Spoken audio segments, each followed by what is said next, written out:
Sabar aja ya. Oke, gimana ini? Tes. Baik, terima kasih teman-teman wartawan semuanya. Hari ini dengan Pradi ingin menyampaikan banyak hal perkembangan kasus Vina. Di sini sudah kami bersama-sama dengan seseorang yang luar biasa, bukan pengacara, tapi bekerja melebihi daripada pengacara ini, Kang Deddy. Terima kasih nih Kang Deddy, luar biasa nih Kang Deddy ini. Saya bilang kalau dulu ada kasusnya Jessica Wongso, kalau Kang Deddy ada pada waktu itu mungkin sudah banyak bisa dituntaskan dalam kasus ini, karena Kang Deddy ini bertindak sebagai seorang lawyer, ya, seperti ya, bukan lawyer, seperti lawyer, dan juga seperti private investigator yang luar biasa. Teman-teman semuanya, kita sudah mengikuti perkembangan kasus Vina sedemikian rupa. Di media terjadi debat yang luar biasa. Ada yang mendukung si A, ada yang mendukung si B, ada yang mendukung si C. Ada yang mengatakan ada pihak penyidik yang salah, ada yang mengatakan pihak terpidana yang salah. Pradi mengambil posisi tidak mencari siapa yang salah dan siapa yang benar, tapi posisi yang kita ambil adalah kita ingin menegakkan kebenaran. Itu posisi yang di Pradi.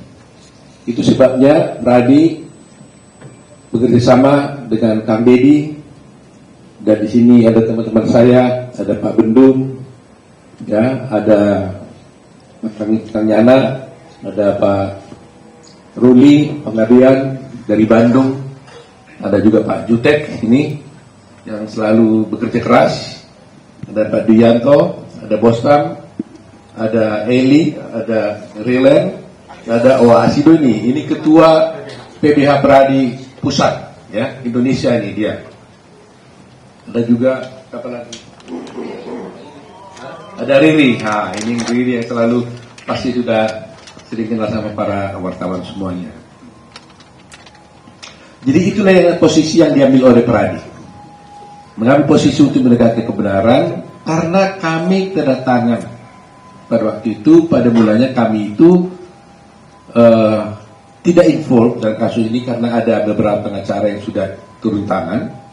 Tapi ketika keluarga daripada terpidana datang kepada kami melalui Kang Deddy, kami betul-betul sungguh-sungguh kaget dan luar biasa. Di mana akhirnya kami menemukan suatu, belum kesimpulan pada itu, tapi arahan, satu pendekatan yang saintifik kami lakukan. Kami punya keyakinan berdasarkan bukti-bukti yang disajikan kepada kami bahwa ternyata ada bahwa sebenarnya terpidana ini tidak layak dihukum. Kami tidak meyakini bahwa mereka itu bersalah dengan beberapa fakta hukum yang sudah ada. Dan sebelumnya teman-teman juga sudah melihat bahwa kasus ini berkembang dan ada dan menjadi sampai ke pengadilan dan sampai orang ini dihukum. Itu bermula dari kesaksian dari 3 orang, yaitu namanya satu Aib, kedua adalah Liga Abar, ketiga adalah Dede. 3 orang inilah yang memulai cerita ini. Kalau 3 orang ini tidak bercerita dan membuat kesaksian, nggak ada kasus ini. Kasus pembunuhan itu tidak akan ada. Ini dulu. Tanpa adanya cerita dari kasus yang tinggal 3 orang ini, tidak ada benang merahnya, tidak ada bukti-bukti, dan tidak ada cerita tentang adanya pembunuhan daripada almarhum Eki dan Vina. 3 orang ini kan bercerita tentang semua adanya pelemparan, pengejaran, adanya bambu dan sebagainya, termasuk adanya samurai, batu yang dilempar dan sebagainya. Nah, kita sudah tahu dari 3 orang ini Liga Akbar sudah mencabut keterangannya dan menyatakan sebenarnya cerita itu tidak benar. Gitu ya. Hari ini kita mendapatkan bukti yang luar biasa melalui Kang Dedi. Keluarga dari Dede menghubungi Kang Dedi. Kita kedatangan di sini yaitu Dede.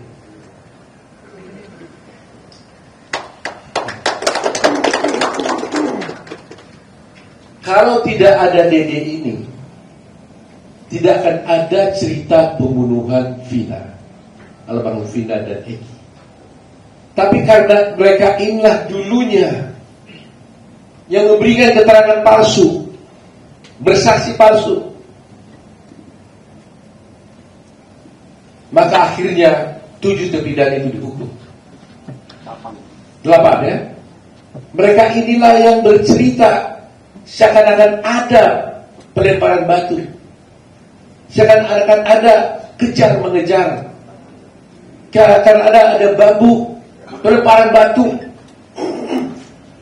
yang mengesankan bahwa ada akhirnya peristiwa pembunuhan terhadap almarhum Vina dan Eki karena kesaksian palsu mereka. Tapi berdasarkan keterangan yang diberikan kepada kami dan dia nanti bisa kita tinggal cerita bahwa dia ternyata melakukan perbuatan itu karena terjebak sama Aib. Di mana Aib mengajak dia ke kantor polisi yang tadinya dia tidak tahu tujuannya apa. Sampai ke kantor polisi, ternyata dia disuruh memberikan keterangan palsu. Dia diarahkan oleh Aib bersama-sama Rudiana. Nanti kita dengar keterangan sendiri. Untuk menceritakan suatu peristiwa yang dia sendiri tidak tahu dan tidak pernah ada.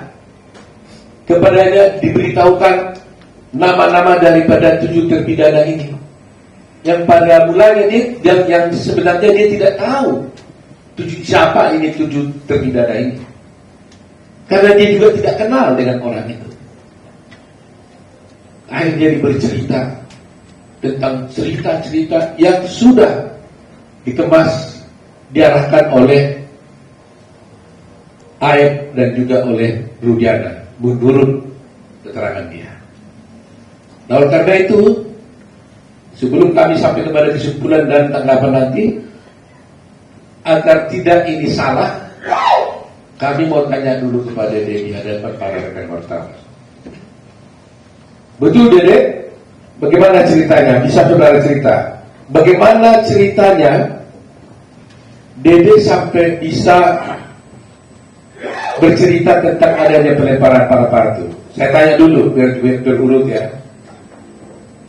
Kamu kerja di mana, Dede? Cucian mobil, Pak. Pada waktu itu ya, pada waktu 2016 ya, cucian mobil. Ya. Udah berapa lama kerja di sana? Kurang lebih 1 bulan. 1 bulan. Pada tanggal 27 Agustus 2016, kamu berada di mana? Posisi tidak masuk kerja, Pak. Tidak masuk kerja? Tidak. Karena apa? 27 Agustus saya masuk kerja, Pak. 27 Agustus masuk kerja. Ya. Kemudian tanggal 28 Agustus? 28 Agustus saya masih masuk, Pak. Masuk. 29? Masuk, Pak. Masuk. Ya. Kemudian saya mau tanya, kamu kenal nggak 7 terpidana itu? Tidak kenal sama sekali, Pak. Ya. Muka pun saya tidak kenal, nama tidak kenal. Muka tidak kenal, nama tidak tidak kenal. Sama sekali tidak kenal. Sama sekali tidak. Ya. Kapan kamu bertemu dengan Aib? Ya, pada saat itu, Pak, kerja di kerjaan, saya mengenal Aib di kerjaan. Oh, Aib itu juga bekerja sama kamu. Ya, di situ. Nah, coba ceritakan bagaimana ceritanya Aib mengajak kamu ke kantor polisi. Awal mulanya malam, Pak. Aib menelpon saya dan mengajak saya ke Polres. Tanggal 2 September. Tanggal 2 September. Malam hari sekitar jam 7-an. Saya antar lah, saya mikirnya kan orang rantauan Pak, karena nggak tahu daerah situ, saya antar ke Polres. Nah setelah dalam Polres saya tanya, mau ngapain di sini? Kata buat keterangan saksi anaknya Pak Rudiana yang meninggal. Nah setelah itu saya tanya, emang mau ngapain, kan kita tidak tahu peristiwa itu. Nah udah, katanya nanti saya arahin, saya ikutin kalau kata saya kan. Dia bilang gitu. Nah terus Pak Rudiana datang lah. Saya tanya ke Pak Rudiana juga, Pak Rudiana mau ngapain, buat keterangan apa, saksi anak saya yang meninggal kan. Nah disitulah diceritakan saya nongkrong di warung. Kalau ke warung itu bener Pak, warung malam, hanya membeli rokok. Cuman ada segerombolan anak nongkrong, pelemparan batu, bambu, pengajaran, segerombolan motor ada di situ. Sebenarnya nggak ada Pak. Sudah diceritakan sebelum masuk BAP, sudah diceritakan. Jadi sebelum kamu bertemu dengan Rudiana, kamu kan diajak oleh Rudiana telepon katanya kan? Bukan saya ditelepon Pak. Saya ditelepon dengan Aep Pak. Ditelepon oleh Aep. Kamu diajak ke kantor polisi. Iya. Waktu kamu diajak ke kantor polisi, kamu tahu tujuannya itu apa? Belum tahu Pak. Saya nanyanya pas sudah masuk ke Polres Pak. Di dalam. Apa katanya waktu kamu diajak ke kantor polisi? Ya saya tanya pas di dalam, mau ngapain sih? Buat jadi saksi anaknya Pak Rudiana. Enggak, sebelum. Oh saya nggak pernah nanya Pak. Nggak nanya. Nggak nanya Pak. Oh, dia nggak ada. Oh, kalau antar saya ke kantor polisi gitu. Oke, setelah kantor polisi, Ya, apa yang terjadi? Ya saya tanya, buat mau ngapain di sini? Buat keterangan saksi kan? Saksi siapa? Pak Rudiana yang anaknya meninggal. Oh, itu kata Aep. Iya. Nah, kemudian kamu bertemu dengan Rudiana di mana? Di situ juga? Di situ juga. Saya tahu Rudiana pun saat di situ. Oh, kamu kenal Rudiana saat di situ? Saat di situ. Waktu dia pakai baju apa dia? Baju preman atau baju Preman sih Pak. Baju biasa. Baju polisi. Apa? Dikenalkan sama Aep siapa ini gitu? Iya, dikenalkan sama Aep. Ini Pak Rudiana. Nah, dikasih tahu ini Pak Rudiana, ini Pak Rudiana. Apa lagi? Bapaknya Eki. Aep. Diberitahu nggak dia polisi? Diberitahu dia polisi. Ini polisi gitu. Polisi. Jabatannya diberitahu pada waktu itu? Diberitahu Intel narkoba kan. Oh, itu narkoba katanya. Diberitahu gitu ya. Diberitahu. Nah, lantas apa kata Aep kepada kamu? Ya saya bilang ke Pak Rudiana juga pada situ, Pak, buat jadi saksi apa? Anak saya meninggal katanya. Nah, sedangkan saya tidak tahu kejadian itu, dan saya pun tidak kenal nama-nama dan muka, dan peristiwa itu emang tidak tahu sama sekali Pak. Nah, terus apa kata Rudiana? Kata Aep dan Rudiana, dia bilang Pak, ya udah ntar saya kasih tahu katanya. Ya setelah dikasih tahu, pada saat nongkrong di situ, pada saat ke warung ada orang segerombolan nongkrong, terus melihat pelemparan batu kepada anaknya Pak Rudiana. Nah, terus dilempar batu itu tidak kena, terus pengajaran membawa bambu. Nah, terus setelah itu ya tidak tahu kejadian itu lagi Pak. Setelah pengajaran tidak tahu. Sudah sampai situ doang. Tadi kan kamu ceritakan bahwa kamu diarahkan oleh Aep dan Rudiana. Saya mau lihat peran masing-masing. Aep ngomong apa, Pak Rudiana ngomong apa? Aep ngasih tahu, bilang aja ya ada segerombolan orang di situ Pak. Baik. Terus Pak Rudiana? Pak Rudiana ngasih tahu masalah motor sama nama Pak. Sama nama? Iya, motor dan nama. Saya tahu dari Pak Rudiana, dikasih tahu sama Pak Rudiana. Oh, nama-nama pelaku. Nama-nama pelaku. Iya. Apa katanya waktu itu? Kan saya bilang saya nggak kenal Pak nama-nama pelaku. Muka pun nggak kenal. Terus kata Pak Rudiana, ya udah ntar saya kasih tahu nama-namanya pelakunya. Oh, dikasih tahu? Dikasih tahu. Masih ingat kan nama-nama itu? Nggak ingat pas ya Pak. Oh, tapi nggak mengingat soalnya kan nggak kenal Pak. Oh. Tahu nama pun pas saat di situ kan dikasih tahu Pak. Tapi di situlah diberitahu, katakan gini aja katanya. Iya. Nah, sekarang setelah diarahkan oleh Aep dan Rudiana, lantas siapa yang melakukan buat BAP-nya? Mereka Rudiana juga? Bukan Pak. Oh, bukan. Bukan. Siapa? Ya penyidik di situ Pak. Oh, penyidik. Penyidik di situ. Jadi kamu diarahkan oleh Aep dan Rudiana dulu, setelah itu baru di BAP oleh penyidik yang lain. Iya. Oh. Jadi penyidik yang lain ini nggak pernah mengarahkan kamu lagi dong? Nggak pernah Pak. Yang mengarahkan justru di si Rudiana dan di lainnya gitu. Sebelum masuk itu Pak. Ya karena memang selalu terjadi begitu kan, yang mengukuli dengan yang menyidik kan selalu beda. Supaya yang menyidik, kalau upaya menyidik ditanya pernah kamu dipukuli penyidik, pasti nggak pernah mengukuli, tapi dipukuli dulu sebelum jadi luar. Kira-kira begitu cerita-cerita film yang kita nonton lah gitu ya. Ya, kira-kira begitu ya. Dan ini sekarang diarahkan oleh ini. Jadi penyidiknya tidak pernah mengarahkan, tapi sudah diarahkan oleh Rudiana dan AR. Begitu ya. Nah, kemudian setelah itu terjadi di BAP. BAP seperti biasa Pak. Ditanya Aja ya. Ditanya. Kau ceritakan seperti yang diarahkan itu. Seperti yang diarahkan sebelum masuk Ya. Saya mau tanya, kenapa kau mau? Sebenarnya hati saya mas sebenarnya nggak mau Pak. Kan saya juga sudah bilang Pak, saya tidak tahu kejadian itu sama sekali dengan AF dengan Pak Rudiana. Nah pada saat itu kan saya rakyat kecil Pak, saya nggak ngerti hukum, sekolah pun saya hanya SMP. Ya saya merasa takut Pak, sudah dialami. Saya bisa apa di situ Pak? Ya tapi kan namanya kan kamu kan tuh merasa berbuat, kenapa nggak nolak aja? Apa kamu diiming-iming? Tidak ada sama sekali Pak, diiming-iming. Enggak. Tidak ada sama sekali. Tapi kok kan orang bertanya, kok semudah itu kamu langsung diajak ini langsung kamu mau gitu? Kenapa? Maunya pun kan karena tidak tahu bahwa mau ke situ kan diberi buat kesaksian anaknya Pak Rudiana Pak. Mungkin kalau saya tahu, ayah ngasih tahu sebelum masuk Polres, saya nggak mau Pak. Ya tapi setelah di dalam Polres, terus kenapa jadi kamu mau? Karena takut Pak. Takut sama siapa? Ya takut karena sudah di dalam Polres itu Pak. Loh kenapa? Kalau di dalam Polres kenapa banyak?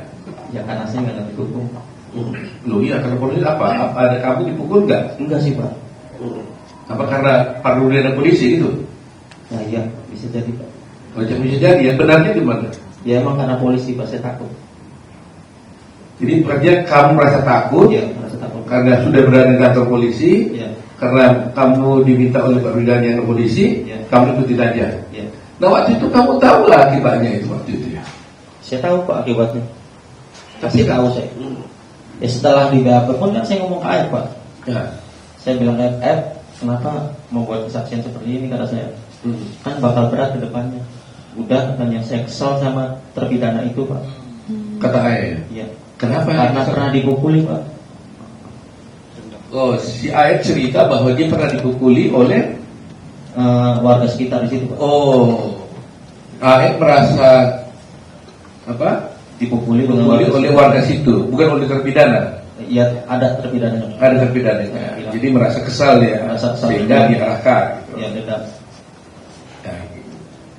Nah, kamu diperiksa itu di mana? Di Polres mana itu? Polres Cirebon. Polres Cirebon. Nah, setelah di Polres Cirebon, apakah kamu pernah juga diperiksa di Polda? Tidak pernah sama sekali 2016 Pak. Hah? Tidak pernah. Tidak pernah. Tetapi di sini kita lihat ada berita acara kamu juga ada di Polda. Jadi di sini ada wartawan, kita lihat ya. Ini ada berita acara di sini di Polres. Dan juga ada acara berita acara di Polda. Tapi dia merasa kamu tak pernah tanda berita acara yang di Polda tidak pernah Pak. 2016 saya tidak pernah. di Polda kamu tidak pernah tanda tangan berita acara di Polda. Di BAP pun tidak pernah. Kesana pun tidak pernah. Kamu kok tahu di mana Polda? Tidak tahu sama sekali Pak. Sampai sekarang kamu tidak tahu Polda. Tidak tahu sampai sekarang pun istilahnya tidak tahu Pak. Yang sekarang 2024 mah udah Pak. Cuman kan kalau jalan tetap saya nggak apa Pak. Nggak artinya yang sebelum tahun 2004 itu kamu tidak pernah ke Polda. Tidak tahu Pak sama sekali. Tidak tahu ya. Tidak tahu. Soalnya di sini ada berita acara kamu di Polda pada tanggal 23 November. Itu nggak ada ya? Nggak ada Pak. Nggak pernah terjadi. Jadi ini kalau begini ada parah begini ini, seperti yang kamu lihat di sini ini, tanda tangan ada nggak itu? Tanda tangannya pun agak beda Pak. Kamu nggak pernah tanda tangan ini? Iya disamain sama yang 2016 di Polres itu Pak, beda Pak. Oh gitu. Tapi kamu intinya kamu tidak pernah tanda Tidak tangan. pernah. Dan di sana pun tidak pernah Pak.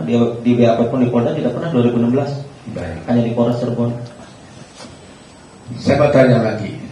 Kamu pernah disumpah nggak oleh polisi? Tidak pernah sama sekali. Hah? Tidak pernah. Nggak pernah. Kemudian kamu setelah kejadian ini, kamu pernah hadir di pengadilan tidak untuk bersaksi? Tidak pernah sama sekali. Kamu tidak pernah datang di pengadilan dan tidak pernah menjadi saksi di pengadilan pada waktu itu? Tidak sama sekali Pak. Kalau menurut keterangan Pak Jutek gimana itu? Dia belum keputusan pengadilan, dia Benar ada kata-kata di situ bahwa dia ada memberikan keterangan di bawah sumpah. Iya, di Dalam putusan. Dalam putusannya. Jadi di dalam putusan, kebetulan Pak Jutek yang lihat ada, bagaimana Pak Jutek jelaskan? Ada Memberikan keterangan di bawah sumpah. bahwa Dede ini memberikan keterangan di bawah sumpah. Ya. Ada dalam putusan. Ada. Padahal dia sendiri tidak pernah datang di pengadilan dan tidak pernah memberikan keterangan apalagi di bawah sumpah. Begitu ya Pak? Iya. Nah ini menjadi, jadi ini yang menjadi masalah kita ini. Jadi di pengadilan pun ada putusan menyatakan dia adalah memberikan keterangan di bawah sumpah, padahal dia sendiri tidak pernah datang ke pengadilan, apalagi bersumpah. Saya mau tanya, kok kamu gak datang ke pengadilan? Kenapa kamu di berita acara di Polres? Ya, Apa kamu gak dipanggil pengadilan? dipanggil Pak. Ada surat panggilannya datang ke Oh rumah. ada. Ada. Terus keluarga datang? Nggak datang Pak karena takut. Cuma saya nanya Pak, pas surat datang, saya nanya ke Pak Rudiana, Pak ini gimana? Ada surat panggilan dari pengadilan. Udah katanya nggak usah datang, biarin aja. Jadi ada panggilan dari pengadilan Ada. kepada kamu untuk melakukan tugasmu sebagai warga negara bersaksi di pengadilan, tapi kamu dilarang oleh, Dilarang oleh Pak Rudiana. katakan bagaimana kan? Tidak, Pak, ada surat pengadilan datang, kata saya. Bagaimana ini? Nah, kata Pak Rudiana, udah nggak usah datang, katanya, biarin aja. Jadi Pak Rudiana menurut dia itu tadi menyuruh tidak usah datang ke pengadilan. Ya. Jadi sekali sudah tahu tuh pasal apa yang dilanggar di situ kalau seperti itu kan. Melarang orang tidak datang ke pengadilan, padahal itu adalah kewajiban hukum dia. Tapi Rudiana menanti benar. Saudara tahu kenapa kamu dilarang datang ke pengadilan? Tidak tahu Pak, hanya bilang itu saja. Oh hanya bilang itu saja. Jangan datang, tidak perlu datang ke pengadilan. Datang, tenang aja. Pertanyaan saya terakhir ini, Dede. Bisa kasih dia kasih buka. Kenapa kamu tiba-tiba sekarang mau datang ke sini? Karena saya mikir merasa bersalah Pak. Ya selama 8 tahun pun sebenarnya saya mau jujur Pak. Mau mengungkap ini sebenarnya Pak. Cuman saya bingung Pak, mau mengungkap ke siapa Pak? Pendamping pun saya nggak punya. Sebenarnya selama 8 tahun saya merasa bersalah Pak. Bayangin Pak, saya hidup enak di sini Pak, bisa kerja, bisa nikah istilahnya Pak, sama anak istri bisa bahagia. Sedangkan dia di penjara seumur hidup Pak. Saya merasa berdosa selama 8 tahun, merasa Pak. Nah saya putuskan kemarin Pak, seminggu sebelum saya bertemu Kang Deddy, saya putuskan benar-benar Pak. Saya tekad saya harus bulat, saya harus menerima resikonya, apapun resikonya, entah ada hukuman buat saya terima Pak. Siapa yang menghubungi kamu datang ke Pak Dede? Inisiatif kamu sendiri atau apa? Inisiatif saya sendiri Pak, tapi rundingan sama keluarga Pak. Teteh dulu. Oh jadi setelah lihat viral-viral begini, kamu rundingan sama keluarga? Rundingan sama keluarga. Apa? Gimana rundingan? Ya, Boleh cerita? Teteh Pak, sebelum sebulan setengah viral itu Pak, Teteh pernah bilang Pak, Dek, apa datang aja kepada Pak Dedita? Kata saya bilang, nanti aja lah, karena saya belum siap Pak, masih takut dan bingung kehilangan pekerjaan Pak. Nah terus setelah dorong keluarga dorong terus, nah seminggu sebelum ke Pak Deddy, nah, tekad saya bulatin, fisik saya kuatin. Saya bilang malam itu juga jam 11, saya bilang udah kontak Pak Deddy di Instagram, cuman tidak direspon Pak. Baru saya ke TikTok Ferry, Terus? ke TikTok Ferry, Teteh tuh suruh ke TikTok Ferry, terus direspon alhamdulillah Pak. Jadi teman-teman wartawan sudah lihat di sini. Yang menghubungi Kang Deddy ini adalah dia. Kita tidak mencari-cari, tidak menemukan Deddy. Deddy sendiri yang berunding dengan keluarganya merasa bersalah dan akhirnya datang menemui Kang Deddy. Dan Kang Deddy membawa ke sini. Pokoknya saya tegaskan, intinya saya keluar itu bukan dicari dengan Pak Deddy, bukan ada yang dari luar menyuruh saya. Karena ini inisiatif saya sendiri, merasa bersalah. Dan keluarga, ada dorongan dari keluarga, udah. Selebihnya nggak ada lagi. Dede, Iya Pak. Kamu kan tadi mengaku sudah bersalah melakukan memberikan keterangan palsu dulu atas arahan daripada AF dan juga Rudiana. Ya, kita juga pernah melaporkan kamu juga. Iya Pak. Iya kan? Tapi sekarang kamu datang mengaku bersalah. Kamu tahu risikonya ini? Kamu Tahu Pak, sangat tahu resikonya. kamu tahu bahwa kamu bisa dipenjara gara-gara pengakuanmu sekarang ini? Tahu Pak, saya siap resikonya Pak.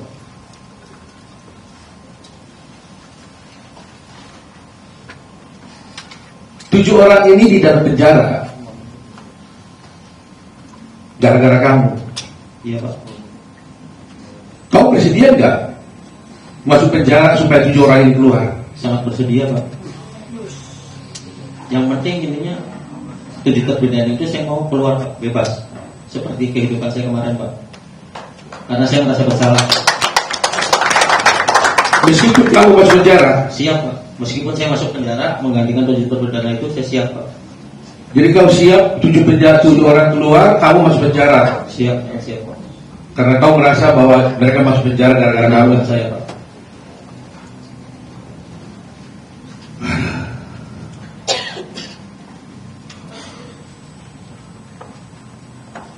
Terima kasih ya Dede ya. Sama-sama. Walaupun kamu ini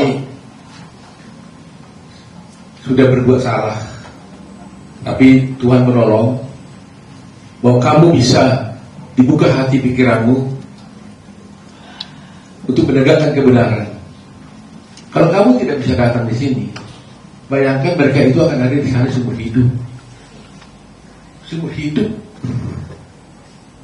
Semula keluarganya bukan teraniaya semua. Dan keadilan menjadi tidak tercapai. Republik menjadi hancur. Tapi dengan keberanianmu Dede, meskipun kau bersalah, ya saya harap di dalam hukum sebenarnya Dede, saya bisa jelaskan sedikit. Belum tentu juga kau bisa harus dihukum, walaupun kau bersalah. Karena di dalam hukum itu Dede, ada juga namanya alasan pemaaf, ada alasan pembenar, ya. Ada alasan penghapus untuk pidana dan sebagainya. Mudah-mudahan hakim nanti, kalau kamu harus diproses, ya, karena hukum ini kan ada yang formal. Formalnya kamu bersalah memberikan kesaksian palsu di pengadilan, akhirnya orang dihukum, akhirnya dihukum sampai seumur hidup. Apakah nanti pemanya dengan pengakuanmu itu mereka jadi bebas, kau tetap harus diproses pidana? Saya tidak bisa katakan apa-apa, tergantung kepada kepolisian dan juga pada pengadilan apakah memberikan hukuman pada kamu. Tetapi karena keberanian untuk berbuat baik, untuk bertobat, menyatakan kebenaran, kami tetap dari kerajaan akan bela kamu. Supaya jangan ada yang takut untuk bertindak menyatakan yang benar. Jangan ada yang takut. Seperti Dede, berbuat salah tapi bertobat, mengaku bersalah. Mudah-mudahan ada alasan pemaaf buat kamu, ya, yang diberi oleh hakimnya. Jadi sekali lagi ya, berani kamu ya. Berani Pak. 7 orang keluar, kamu masuk penjara menggantikan mereka. Iya Pak. Intinya saya keluar, dengan 7 terpidana itu saya keluar. Ya mudah-mudahan mereka keluar. Hati saya lebih senang Pak. Mudah-mudahan mereka keluar, kamu juga nggak perlu masuk penjara. Amin. Tapi saya serahkan kepada hukum dan keadilan. Kita ada dia, terima kasih dia. Kandi ini hatinya apa ya? Sampai nggak tahan nih Bang Deddy. Melihat mata begini. Kita para lawyer, hati kita sudah berkali-kali sering gini. Jadi sampai air mata kita udah habis. Karena kita sudah sering melihat kejadian-kejadian seperti ini. Belum kita sudah lihat tragedi bagaimana Jessica Wongso, sekarang Dede. Saya nggak tahu masih akan ada lagi nggak kasus lain yang bisa terbuka seperti ini. Tapi terus terang aja terima kasih ya kepada para wartawan semuanya. Terus terang aja kalau ada wartawan, media massa, televisi yang mau dengan sepenuh hati mengikuti dan membuka kasus ini nggak terbongkar. Jasamu luar biasa. Jasa para media televisi, baik Instagram, siapapun lah, medsos, netizen di Indonesia ini. Saya atas nama Pradi, atas nama Advokat Indonesia, atas nama keadilan, berterima kasih sebesar-besarnya. Ini belum tuntas memang, tapi dengan adanya kedatangan Dede ini ada digambar juga, mudah-mudahan menjadi keberanian mereka. Dan sebagai bukti, Dede ini juga sudah datang memberikan keterangannya itu di hadapan notaris. Dia tertangan di hadapan notaris. Semua keterangan dia itu tadi itu. Jadi kita lihat Dede datang bertemu dengan Kang Dedi bukan karena disari oleh Kang Dedi, tapi dia sendiri yang berunding dengan keluarganya, merasa bahwa dia bersalah menghubungi Kang Dedi. Ya, dan ini kita ajak ke notaris juga itu atas sukarela dia membuat keterangan ini. Betul ya, Dede ya. Artinya dia firm, yakin betul. Nah, mari kita rakyat Indonesia menilai apakah keberanian Dede ini tetap harus kita hormati. Di satu pihak nanti akan ada polemik, di satu pihak dia sudah bersalah, tapi dia di satu pihak dia sudah menjadi pahlawan untuk bisa membongkar kasus ini. Mari kita dukung Dede, mari kita doakan Dede, kita kuatkan hatinya supaya kasus ini bisa terbuka. Dan kepada Kapolri, terima kasih Pak Kapolri karena sudah menugaskan kemarin saya lihat ada Bapak Resrim, Irwasu, Propam tuntangan kasus ini. Mari kita sama-sama membongkar kasus ini untuk tegaknya hukum dan keadilan. Kalau toh ada di sini katakan Dedi ini bahwa ini ulah dari polisi, bukan kepolisian secara institusi, ini adalah oknum. Oknum. Jangan gara-gara satu oknum tercoreng nama institusi. Jadi kita harus berani ya membuka kasus ini. Jangan gara-gara setitik nilai rusak sukses sebelahnya. Jangan gara-gara satu oknum yang berbuat menjadi rusak institusi kepolisian. Kami butuh polisi Pak. Kalau tanpa polisi nggak mungkin ada keamanan di negeri ini. Kami tetap ingin menjaga dengan baik kepolisian. Oleh karena itu apapun kami siap bekerja sama dengan pihak kepolisian seperti yang dilakukan oleh Kang Dedi ini. Dan terus terang Pak, teman-teman semua, para netizen di seluruh Indonesia, menjadi pertanyaan sekarang, kalaulah seperti dikatakan oleh Kang Dedi, si Dedi tadi itu benar, itu hanya rekayasa. Menjadi pertanyaan kita sekarang, apa motifnya dibuat seperti ini? Apa motifnya harus dibuat cerita seperti ini supaya 7 orang ini jadi terdakwa, dihukum seumur hidup? Toh mereka bukan jenderal, bukan orang kaya, bukan politisi. Mereka bekerja hanya kuli bangunan. Apa motifnya? Ini juga mestinya diungkap. Apa motifnya? Kenapa harus seperti itu? Mengarang cerita, mengorbankan banyak orang, membuat negeri kita geger begini luar biasa. Apa motifnya? Nah itu mungkin tugas kepolisian nanti yang bisa mengungkapkannya. Jadi itulah mungkin keterangan kami, mungkin kalau ada Kang Dedi sampai di sana. Baik, terima kasih Bang Oto dan seluruh kawan-kawan dari Peradi yang hari ini saya muliakan, saya banggakan dan saya temui Dede didampingi oleh ibunda tercinta dan kakaknya tercinta yang mendampinginya dengan sepenuh hati, memberikan ruang bagi putranya untuk menjadi pahlawan bagi keadilan di Republik ini. Air mata saya tidak pernah berhenti. Kenapa? Yang pertama adalah yang dipenjara seumur hidup itu kuli bangunan, rakyat kecil, strata hidup yang sosial yang paling rendah di Indonesia dari sisi pendapat. Yang dibuat untuk memberikan kesaksian palsunya juga kuli bangunan, rakyat kecil juga. Saya dari tadi bertanya besar, kenapa yang dipenjarakan orang tidak berdosa, yang mempenjarakan jadi saksi palsunya adalah orang tidak berdosa? Kenapa rakyat kecil selalu jadi korban dalam setiap kepentingan perorangan? Pasti ada pertanyaan besar. Kenapa mereka tidak bersaksi? Kenapa mereka 8 tahun bungkam? Problemnya itu hanya 2 setelah saya telusuri.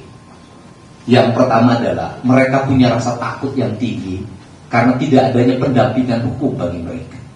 Mereka merasa kalau muncul siapa yang akan jadi pembelanya, harus bayar dari mana uangnya. Yang kedua, mereka juga rasa takut apabila berurusan dengan hukum, berurusan dengan penegakan hukum. Mereka kehabisan waktu untuk memberikan kesaksian di berita acara. Mereka kehabisan waktu untuk menjadi saksi di pengadilan. Waktu itu bagi mereka adalah uang untuk beli beras. Waktu mereka adalah uang untuk beli token listrik. Waktu adalah mereka uang untuk bayar anak-anak sekolah mereka. Dan waktu adalah uang untuk kehidupan mereka dalam setiap hari. Perjalanan ini Bang Oto bukan hanya perjalanan hukum material. Saya memandang dari tadi ini adalah perjalanan spiritual saya. Mungkin beda orang memahami spiritual.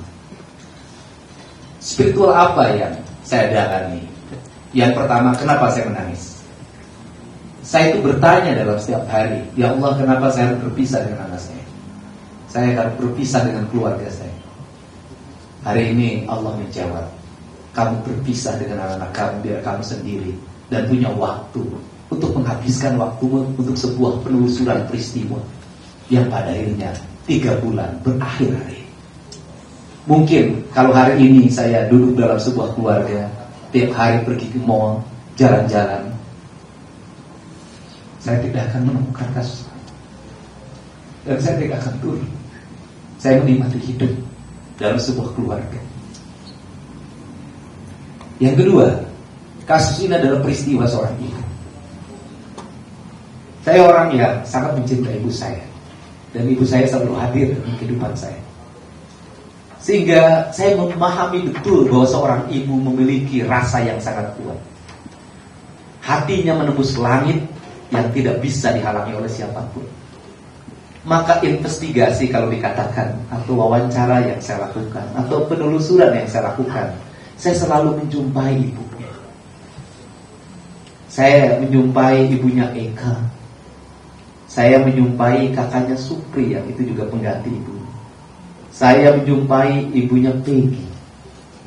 Saya yakin betul bahwa kemurnian hati seorang ibu itu akan membukakan pintu langit kesadaran manusia.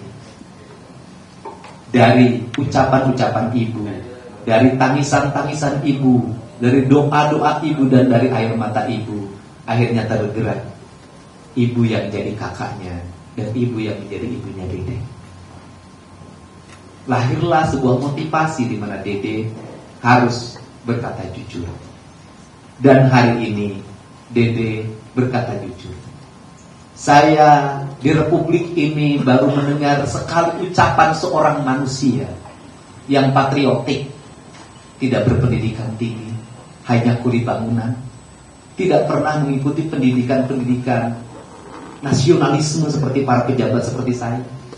Tapi dia berkata bahwa saya mau dipenjara menggantikan mereka karena saya telah bersalah mempenjarakan mereka. Biarkan mereka bebas dan saya masuk dalam penjara itu. Sebentar lagi kita akan ada upacara 17 Agustus. Dia adalah pahlawan di era ini. Dia adalah patriotik di era ini. Dan dia adalah kesatria di era ini. Untuk itu, kepada para kesatria, kita harus merasa malu ada kesatria yang sebenarnya. Kemudian yang berikutnya bagi saya pribadi Bang Oto, dalam seminggu ini adalah seminggu derita sebenarnya dalam penelusuran kasus ini. Karena saya mendapat bulian yang luar biasa, mendapat tuduhan suap beragam. Pada niat saya cuma satu, saya ingin kasus ini tidak melebar kemana-mana, tidak menuduh orang yang tidak bersalah, tidak membawa nama siapapun yang tidak ada kaitannya tujuan saya. Tetapi karena halusinasi, imajinasi, cocok logi, membakar pikiran orang di media sosial sehingga menjadi kemana-mana. Dan rupanya air mata saya ketika malam itu terjawab hari ini. Seluruh bulian itu dijawab dengan datangnya Dede. Dan bagi saya kedatangan Dede adalah pelipur lara hidup saya dan membuat hidup saya bahagia dan berarti pada hari. Kemudian yang berikutnya banyak yang mengaitkan dengan dunia politik.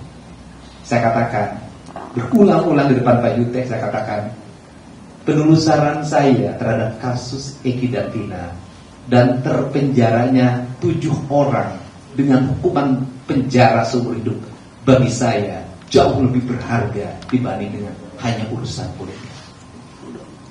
Karena ini jauh lebih berharga, ini lebih memiliki nilai kemanusiaan. Dan saya cuma satu dalam hidup saya, ingin punya catatan. Saya memang bukan pengacara, saya bukan jurnalis, saya bukan alat penegak hukum, tapi saya ingin punya catatan bahwa dulu pernah ada orang yang terbebas dari penjara seumur hidup, dari tayangan channel YouTube yang saya kelola. Dan itu bagi saya adalah perjalanan indah dalam hidup ini. Untuk itu saya mengucapkan terima kasih pada keluarga besar Peradi, pada para netizen di seluruh Indonesia dan di luar negeri, kemudian keluarga para terpidana yang mau sabar, kemudian juga keluarga Sakatata yang hari ini akan memasuki PK, kita doakan juga PK-nya dikabulkan, dan pada media yang hari ini terus kritis dan bersikap objektif agar keadilan negeri ini terungkap. Dan saya mengucapkan terima kasih buat Pak Kapolri, buat Pak Kabar Eskrim, buat Kapolda Jabar, buat Direskrim Polda Jabar atas berbagai atensi dan keterbukaannya, sehingga kebenaran dari kasus terbunuhnya Eki dan Tina itu sebentar lagi akan terbuka dan berakhir cerita. Saya ucapkan terima kasih buat Pak Joko Widodo, Presiden Republik Indonesia, dan buat Pak Prabowo Subianto yang menjadi spirit dalam kehidupan saya dengan sebuah kalimat yang selalu terngiang dalam pikiran saya. Bantulah banyak orang apabila kamu mampu membantunya. Apabila tidak bisa membantu banyak orang, bantulah sedikit orang. Apabila tidak mampu membantu sedikit orang, bantulah satu orang. Apabila tidak mampu membantu satu orang, jangan bikin susah orang. Semoga keberadaan saya tidak membuat orang susah. Terakhir penekanan saya adalah negara ke depan harus melindungi kesejahteraan publik. Karena dari rakyat yang tidak sejahtera itu membuat mereka tidak bisa berkata objektif. Untuk itu, apa sih yang mereka gelisahkan ketika ada sebuah kasus? Takut kehilangan pekerjaan, takut anak-anaknya tidak sekolah, takut tidak kebeli beras. Ketika kita tampil untuk menjamin berasnya, menjamin ongkosnya, menjamin kehidupan anak-anaknya, mereka pada akhirnya akan bicara yang sebenarnya. Itulah bedanya rakyat kecil dengan kita yang besar. Kalau yang besar sudah cukup, juga tetap tidak jujur. Itu saja, saya ucapkan terima kasih untuk semuanya. Semoga peristiwa ini adalah menjadi peristiwa catatan penting dalam hidup kita dan sejarah hukum Indonesia. Semoga peristiwa Vina dan Eki dan terpidana 8 orang tanpa kesalahan yang memadai itu adalah peristiwa yang terakhir dalam kehidupan hukum Indonesia. Saya ucapkan terima kasih. Terima kasih Kang Deddy. Ada teman yang mau sampaikan? Cukup? Baik, sebelum kami tutup, saya ingin sampaikan bahwa penghormatan terhadap hak asasi manusia itulah yang harus kita tegakkan terus. Karena penghormatan terhadap hak asasi ini akhir-akhir ini mulai lekang mulai hilang dari hati dan pikiran kita, sehingga kita tidak lagi menghormati kebebasan orang lain. Dengan mudahnya kita membicarakan orang lain tanpa kita merasakan betapa hancurnya hati mereka dan keluarganya kalau mereka dibicarakan secara tidak adil. Kedua, transparansi di dalam suatu penegakan hukum sangatlah penting agar orang mengetahui apa sesungguhnya terjadi, sehingga tidak akan ada dugaan-dugaan yang negatif dari masyarakat terhadap penegakan hukum itu sendiri. Besok kami diundang oleh Bareskrim Polri untuk menghadiri gelar perkara atas kasus yang kami laporkan, di mana waktu itu tim dari Peradi di bawah pimpinan Pak Rudi sama Pak Jutek pada waktu itu melaporkan saudara Aib dan Dede. Jadi kita laporkan dia ini sebenarnya. Jadi Aib kami laporkan ke polisi, kami laporkan juga Aib ini, Dede ini ke Bareskrim. Tapi akhirnya Dede ini datang ke kami. Ini luar biasa. Dia kami laporkan karena kami duga melakukan kesaksian palsu, seperti yang kita sudah lihat tadi. Dia datang mengatakan memang saya transaksi palsu, mengakui. Kalau bukan Tuhan yang membuka pintu hatinya, tidak mungkin. Pasti Tuhan yang membuka. Dan siap dulu. 7 orang keluar. Asal 7 orang ini keluar, biar saya masuk penjara menggantikan mereka. Itu kata. Gak ada keberanian orang seperti dia sekarang. Tidak ada. Zaman sekarang ini seperti ini. Biasanya langsung kabur, takut. Dia berani mengambil risiko itu. Luar biasa. Ini luar biasa ini. Jadi itulah. Jadi mudah-mudahan kami tunggu nih. Aib, di mana kau sayang? Aib sayang, kembalilah ke jalan yang benar. Kang Deddy sudah bertemu ayahnya. Ya, mudah-mudahan Aib datang. Nggak apa-apa Aib, jangan korbankan anak manusia. Tegakkan hukum. Deddy ada contohnya sini. Toh tidak ada apa-apa. Ya, datanglah Aib, ceritakan yang sebenarnya.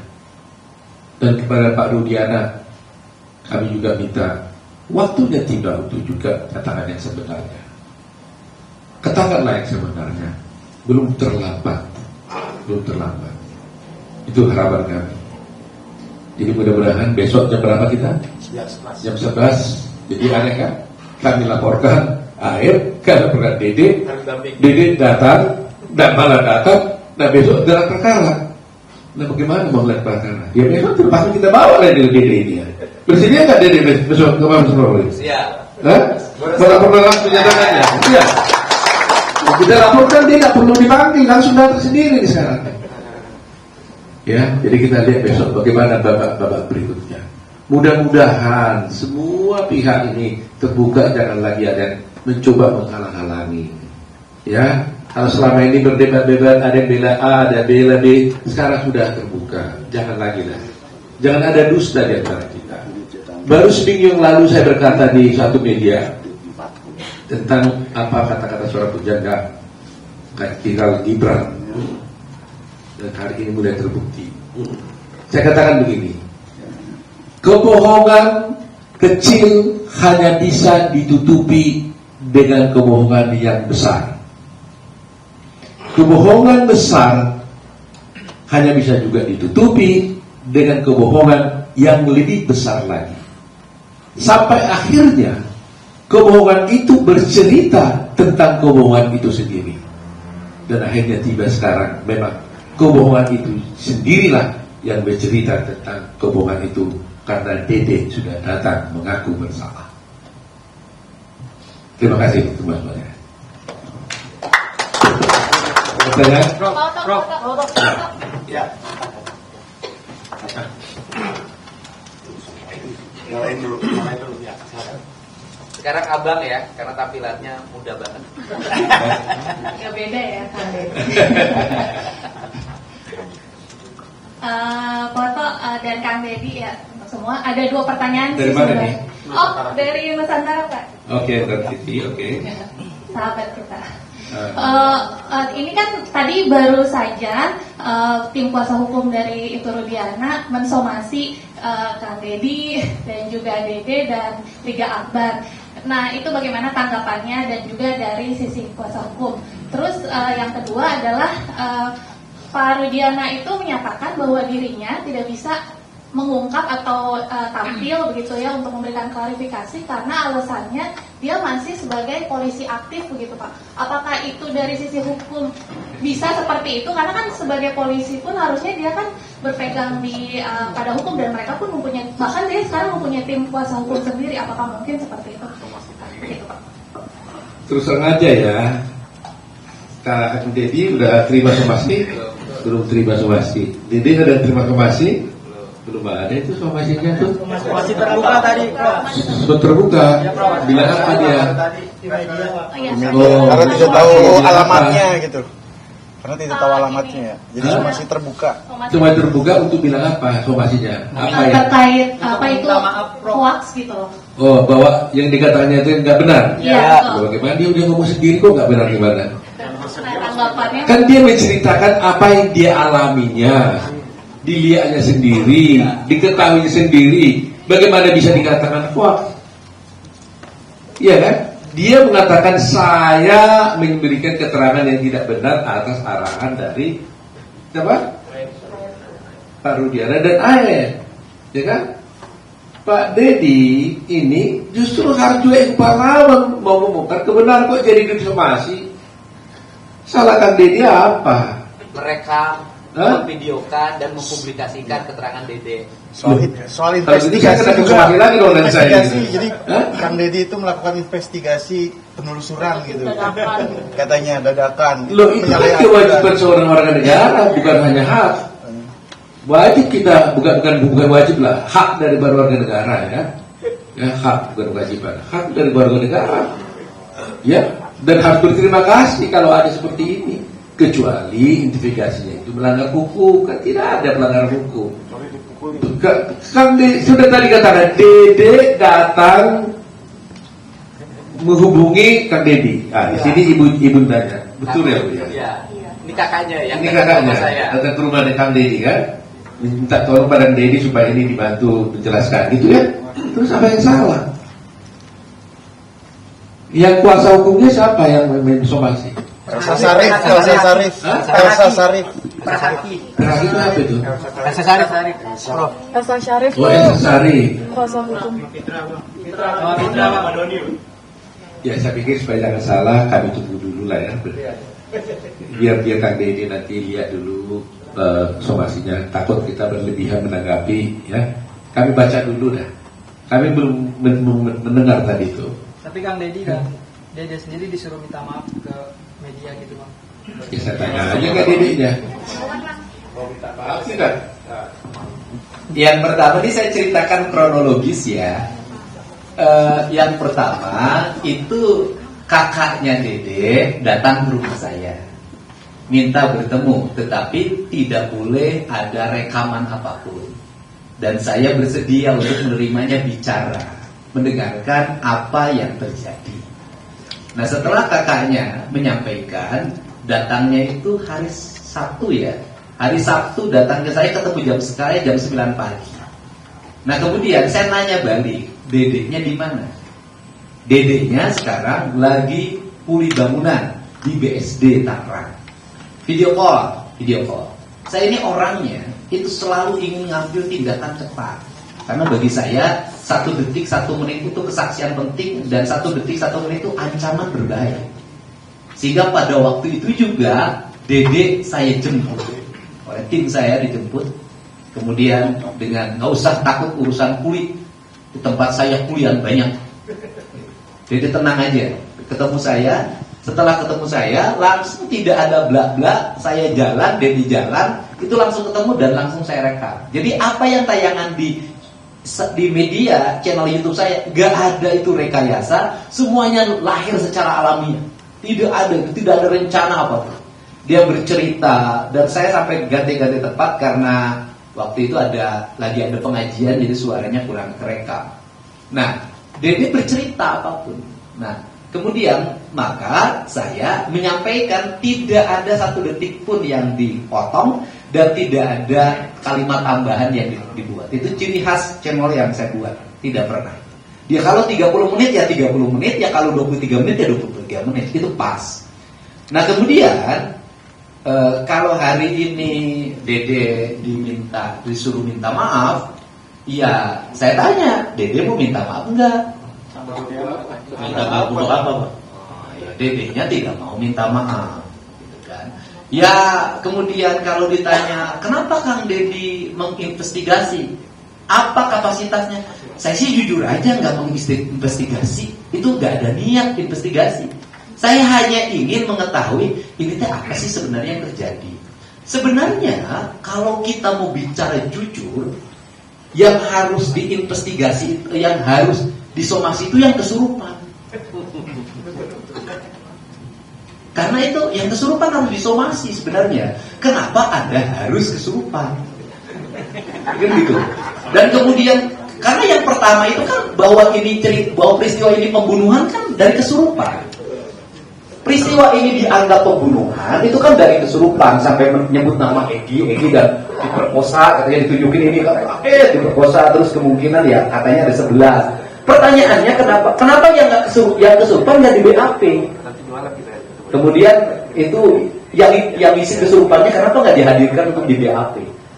Nah, itu sebenarnya awal kan dari situ. Nah, kemudian saya hanya ya andai kata ya kalau saya tetap minta maaf, ya kan? Maafin aku deh kalau ada ucapan aku yang tidak berkenan. Gitu aja kan, nggak apa-apa. Takut ada ucapan saya yang dianggap kasar, ucapan saya yang dianggap tidak berkenan, gitu loh. Itu aja, saya kan itu saja. Nah, tetapi kalau minta maaf karena menayangkan ini, ya tanya aja yang saya kan hanya merekam kata Dede. Lebih baik saya minta maaf kepada narapidana dan keluarganya.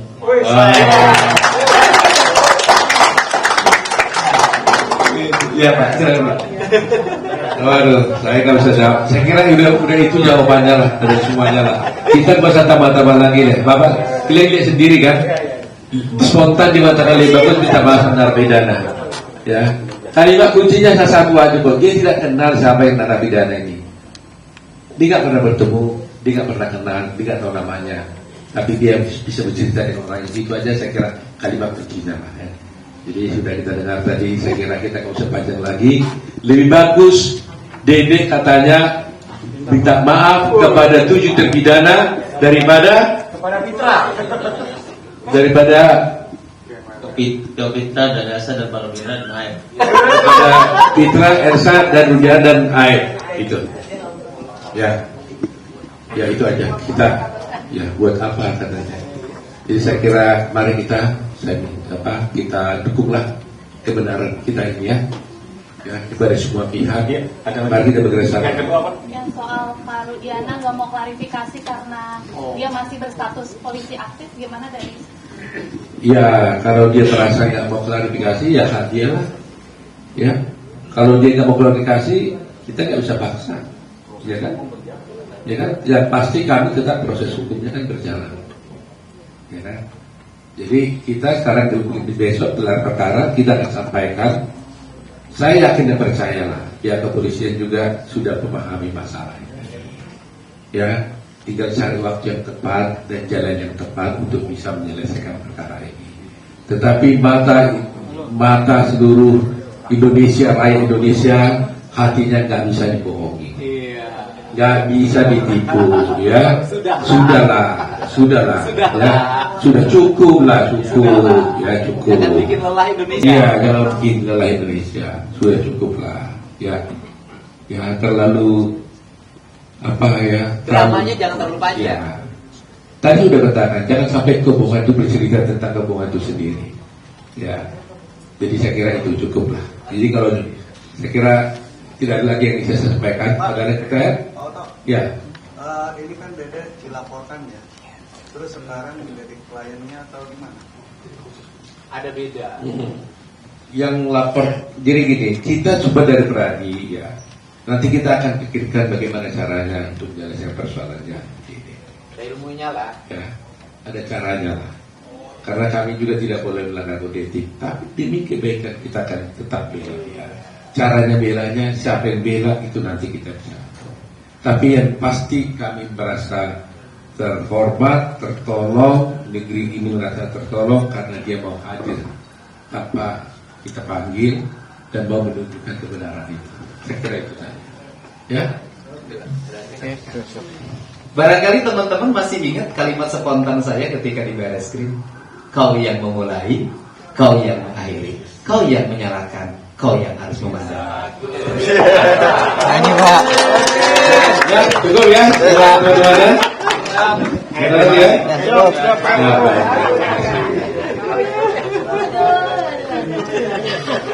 Ada lagi.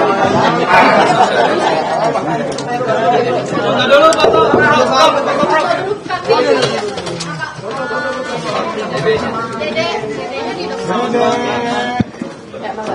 Kanan. Kanan.